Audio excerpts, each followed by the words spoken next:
الحمدللہ والصلاة والسلام علی رسول اللہ۔ سار اور داڑھی کے بال سیاہ کرنے کا حکم۔ سوال کیا گیا ہے کہ داڑھی کے بال سیاہ کرنے جائز ہیں؟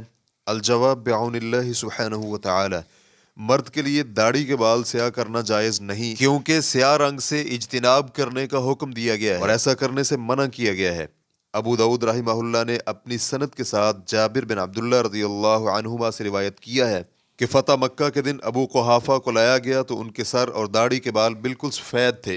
رسول اللہ صلی اللہ علیہ وآلہ وسلم نے فرمایا، اسے کسی چیز سے تبدیل کرو اور سیاہ سے اجتناب کرو۔ اسے مسلم، نسائی اور ابن ماجہ نے روایت کیا ہے، اور امام احمد، ابو داؤد اور نسائی نے ابن عباس رضی اللہ عنہما سے روایت کیا ہے کہ رسول اللہ صلی اللہ علیہ وآلہ وسلم نے فرمایا، آخری زمانے میں کچھ ایسے لوگ ہوں گے جو سیاہ خضاب لگائیں گے جیسے کبوتر کی پوٹ ہوتی ہے، وہ جنت کی خوشبو نہیں پائیں گے۔ لیکن جابر رضی اللہ عنہ کی مذکورہ حدیث کی بنا پر سفید بالوں کو سیاہ کے علاوہ کسی اور رنگ سے بدلنا مستحب ہے، اور مہندی وغیرہ کے ساتھ بالوں کو رنگنا مشروع ہے جو اسے سرخ یا زرد کر دے۔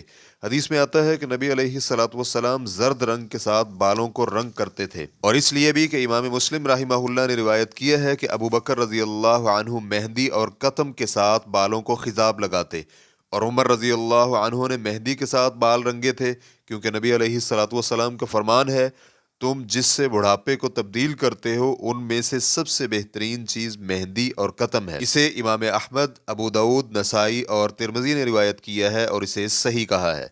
ریفرنس کے لیے دیکھیے فتاوی اللجنۃ الدائمۃ للبحوث العلمیۃ والافتاء، جلد نمبر 5، صفحہ نمبر 166 تا 167۔